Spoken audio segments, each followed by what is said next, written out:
on this, leading the way.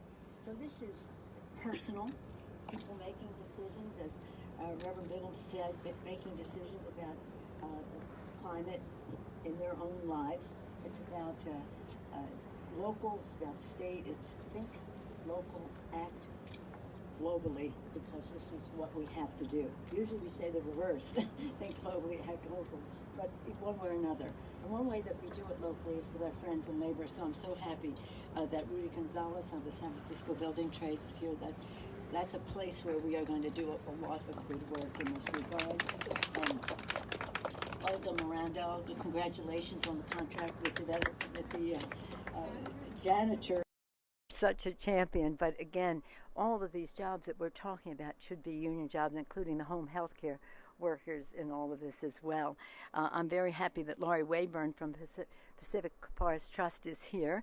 Her family has been the family of climate from the earliest start. Edgar Wayburn and her mom Peggy have just been such champions. So thank you. Every place you look, you see the work that Edgar Wayburn was the inspiration of and Phil Burton implemented in the Congress. And then Igor Tregub from the Sierra Club. Thank you, Edgar, for being here. Thank you, Edgar. And I do want to acknowledge, where'd he go? And then, where's Mike? Over there. Oh, over there. I was looking here. Hi, Mike. Thank you for being here. And I also just want to acknowledge Scott Sampson, the Executive Director of the California Academy of Science, and thank him for the work that the Academy of Science does, but also for the hospitality to be here on the living roof, just in the forefront of all of this. Let me just say, talking about one of the stories that I tell is maybe 15 years ago or something, and then add 30 years on that. I was in Alaska, where if you go to Alaska, you see in real time what's happening, melting of the glaciers, so much happening there. But what I was told about 15 years ago was that 30 years previous to that, so nearly 50 years ago, the elders told people that something was happening to the habitat, the flora and fauna. It was different. They were told at the time that that was anecdotally interesting, but scientifically insignificant. And so without going into who might have told them that and whose vested interests were being protected in that way, they knew early on. Now it's not early on. We see, we know, and we must get this accomplished. And in a way, again, that's good paying jobs. Now this is about creating good paying jobs that are paid for. The initiative is paid for. Not only is it paid for, but Senator Padilla can attest, it's not only paid for, it reduces the national debt because we have people paying their fair share. And it reduces the debt, creates jobs, good paying jobs, millions of jobs, union jobs, and also it meets the needs of the American people. And central to that is the climate piece of this. We have no choice but to make this decision. We have opposition on the other side of the aisle. Who knows why? Talk to your children. They know more about this. The children will lead the way on this. But with that, I'm sure that our guests would be happy to take any questions on this subject, and I would join them in that. On the subject of climate, any questions? Any comments that you would like to make further? Yes, please. All of you are invited to make a few words in Spanish. I understand there's some Spanish language press here. Just briefly, bueno, estoy orgulloso de estar aquí con la gran líder Nancy Pelosi, presidenta de la Cámara de Representantes en el Congreso, no solo para anunciar nuestro apoyo, sino nuestro compromiso de incluir las varias iniciativas para combatir el crisis climático en la medida de infraestructura que estamos al punto de aprobar. Este paquete de infraestructura representa una inversión histórica en el país y diferente de paquetes de infraestructura que se han aprobado en el pasado, hay un gran enfoque en incluir las comunidades más impactadas por el crisis climático y también aceptando las varias iniciativas como las que tenemos aquí a nivel estatal en California para combatir el crisis climático. El crisis no es una crisis del futuro, de algo que va a ocurrir o puede ocurrir en 10, 20, 30 años. Estamos viendo el impacto hoy en día, comenzando con los incendios históricos de este año. Así es que es bastante urgente, tenemos una gran oportunidad y lo vamos a lograr. Gracias. Thank you very much. Thank you very much, Senator. I do want to also acknowledge that we have some other guests here. Diane Lee from the California Young Democrats. Diane Kefauver, a champion on all of these issues for a long time. Ike Kwan, thank you for being here. Hi, Ike. And Leora Milgram from Milgram Gardner from California Interfaith Power and Light, which was discussed. Aren't we proud of the resources that we have here today? Eddie Ahn, thank you for talking about equity in all that we do. Again, we cannot repeat past mistakes. And the president has been so great on this. He said, I want to do a bipartisan bill, and that's important, the infrastructure bill, but I will not confine my vision for the country to what we can do in a bipartisan way. We have to go further with equity and of course, the climate issues as well. So thank you, Eddie. Thank you, Dr. Daniel Kamen, and congratulations on your new assignment in the White House now, and then on to Glasgow. Sally Bingham, she's been preaching the gospel of climate for a very long time. Thank you so much. Now, in terms of timing, just a few weeks ago, the UN issued its Code Red for Humanity. What more of a message do we need? Science-based, widely known sources and the policies to get the job done. Thank you all so much. Okay, on climate? Okay. I mean, we'll take others after, but yes, ma'am.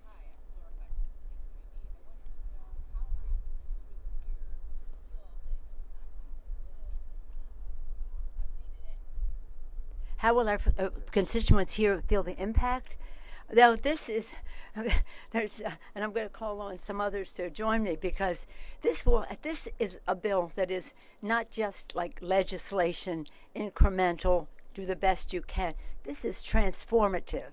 It's Build Back Better. It's Build Back Better to save the planet. It's Build Back Better for women in the workplace. It's Build Back Better for the children. So they will find out very soon in the 3 buckets that I mentioned what this means for climate, what it means for health care, what it means for women in the workplace, and dads too, who have responsibilities at home. It is going, as the rescue plan that Senator Padilla was so instrumental in passing in the Senate and the Congress, that immediately put money in people's pockets, vaccines in people's arms, people back to work, children safely on their path to go to school. And it took 50% of the children who live in poverty out of poverty. But that was COVID related. We have to make all of this permanent, and that's what the legislation will do. It's largely, if you just take it from the perspective of the children of California and their families will greatly benefit. Senator, any of you? I'm happy to comment. Sure, go ahead, and I'll go ahead. So, I mean, it's a great question, because California is already the nexus of clean energy jobs. We have more people employed in renewable energy and energy efficiency than we have in the fossil fuel sector, and more than in all of our utilities combined. In addition, many of the new clean energy companies have their financial and administrative heads here in California and in the Speaker's district. So one of the big benefits locally is that those companies and those industries will get a big boost. We're already looking at 3 to 5 times more jobs by investing in renewable energy and energy efficiency than in the fossil fuel areas. So this is really an investment in not only current employment, but also young people moving into the workforce. And I highlight groups like Grid Alternatives here in California that not only employs underrepresented individuals, but also works with people coming out of the prison system to get back into the workforce truly in a way that Build Back Better highlights. So I think for all of us, it's a huge opportunity for California residents, and it's also ability to move many of California's technologies, more efficient homes, smarter windows, heat pumps to the national and global stage. So it's really a jobs bill first that thankfully does climate at its core. So I think it's really a great question, and thank you for the chance to answer.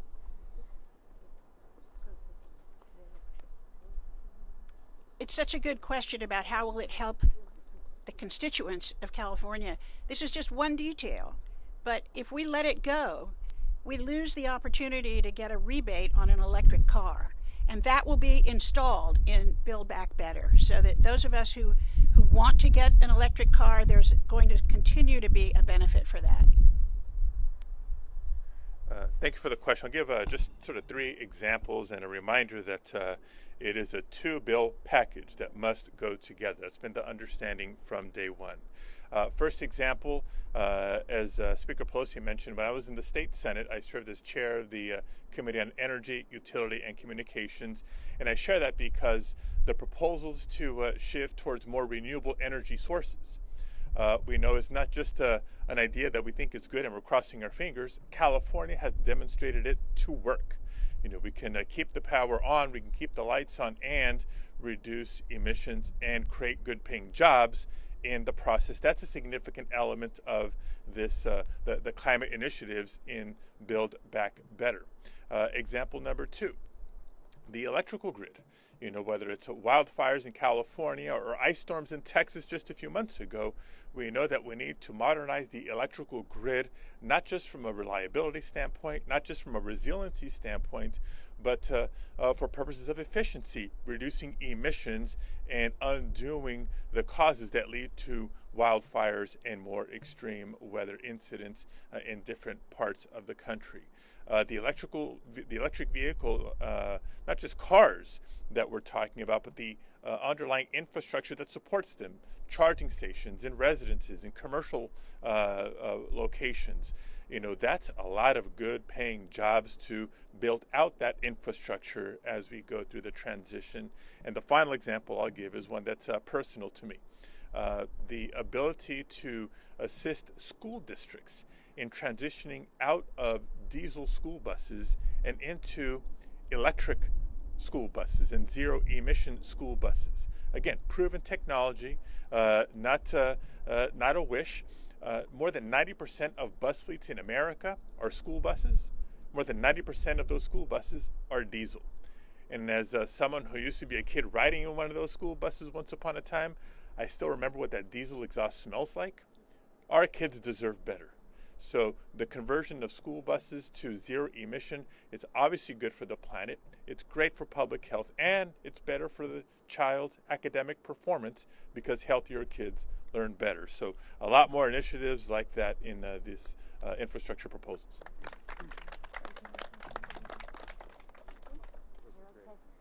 And by the way, since we're talking about children and what they're breathing and all the rest, so much in this legislation that we needed to do anyway, but it falls under the category of climate as well, is replacing lead pipes throughout the country.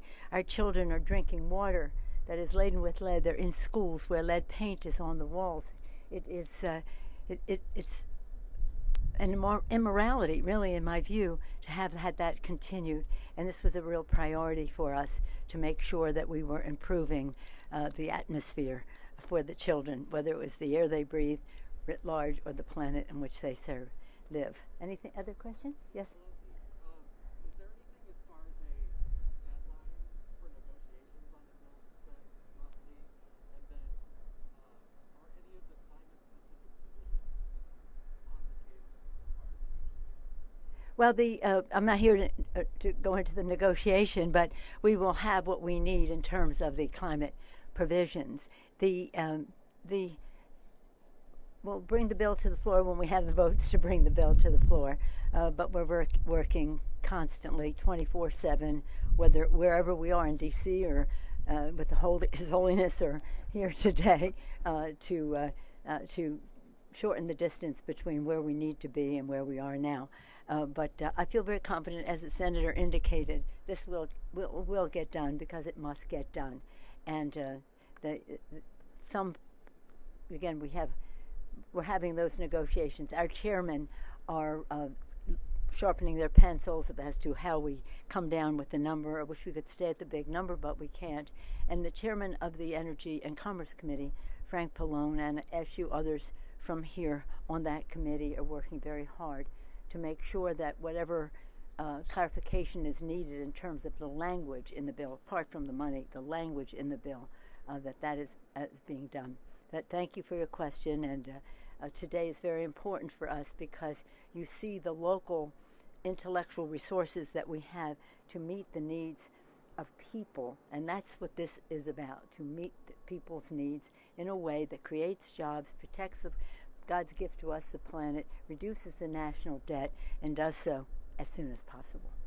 Thank you all very much. Thank you. Oh, okay. Off topic, having been talking about Supreme Court, but there's time about the supply chain issue. The commissioner's report is yet to come out, and we know that we want to see it first. However, we've seen that power progressives have to get their way. So if they want to bring legislation to expand the portfolio, would you support them for the sake of... Well, let's see what the commission has to say. The gentleman's question was about the size of the Supreme Court.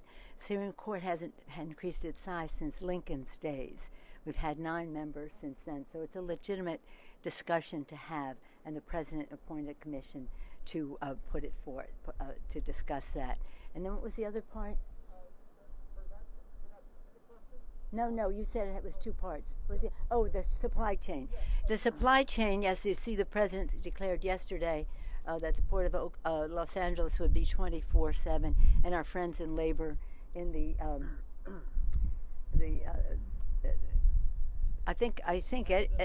President Adams was there with the president yesterday from the ILWU supporting that. So many of the supply chain issues relate to how we get them from container to marketplace, but a lot of it is what's happening in the other countries as well. So the supply issue is a global one that we have to address, but we're very proud of President Adams. Thank you all very much. Thank you.